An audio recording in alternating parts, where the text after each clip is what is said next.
नमस्कार. चला तर स्वागत आहे तुमचं इथं एका नवीन ब्लॉगमध्ये. इथं या 3 भाज्या आता मला एकत्र बनवायच्या होत्या. एक मेथीची, एक शेपूची आणि एक होती तांदुळ्याची. तर या भाज्या सगळ्या मी शेतातूनच आणल्या होत्या. गावाकडे होते 2 दिवस तर म्हटलं चला आता थोड्या थोड्या होत्या त्यामुळेच एकत्र बनवायच्या होत्या.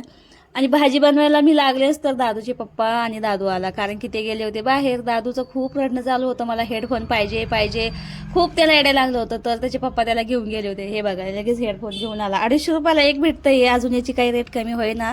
थंडी कमी झाली पण याची काही रेट कमी होईना चालून.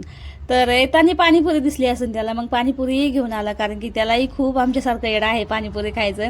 खूप आवडते त्याला बरं का पाणीपुरी. तर घरी घेऊन आला तो. म्हटलं बरं झालं बाबा मी खाईन तुमच्यासोबत. तर मला भाजी पहिला बनवून घ्यायची होती. म्हटलं मग आता पाणीपुरी नंतर खाऊया, पहिलं मी भाजी बनवून घेते. तर तो खूप खुश होता, कारण की त्याला ते हेडफोन आणलं ना. दिदीला होतं आणि त्याला नव्हतं बरं का. त्याला ते दुसरंच होतं छोटंसं टोपीचं. तर हे बघा इथं मी आता मस्त भाज्या धुवून घेत होते. म्हटलं चला आता लगेच भाजी शिजायला टाकून देते आणि मी पाणीपुरी खाते. 2 दिवस गावाकडे होते, खूप एन्जॉय झाला आमचा गावाकडे. आणि आता काही जाणं लवकर होणार नाही, कारण की खूप चक्र होऊन जातात आणि लांब आहे ते खूप. तर कंटाळा येतो जायचा गाडीवरच. 4 जण असतात गाडीवर तर बसत बी नाही. आता लेकरं बी मोठाले झालेत ना, तर गाडीवर जागा पुरत नाही असं होऊन जाते. तर म्हटलं चला आता भाजी बनवून घेते. हे बघा मस्त त्यात लसूण पहिला तळून घेतलाय, मग मिरची टाकली आणि आता त्यात भाजी आणि मग नंतर मीठ टाकायचं थोडंसं. इतकी छान भाजी होती नाही, जास्त तिखट होत नाही. असं तेला मिठामध्ये कशी बनवतो आपण तशीच लागते. तर म्हटलं चला आता भाजी बनवून घेते.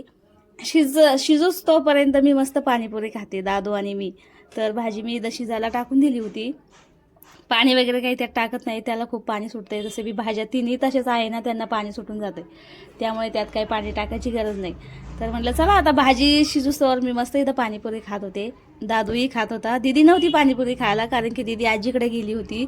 आणि ते मुलं आहेत ना तिथं माझ्या नंदाचे, त्यांच्यासोबत अभ्यास करायला गेली होती दिदी. तर त्यामुळेच ती नव्हती. तर तिलाही पाणीपुरी ठेवली होती आम्ही. म्हटलं चला आल्यावरती खाईन.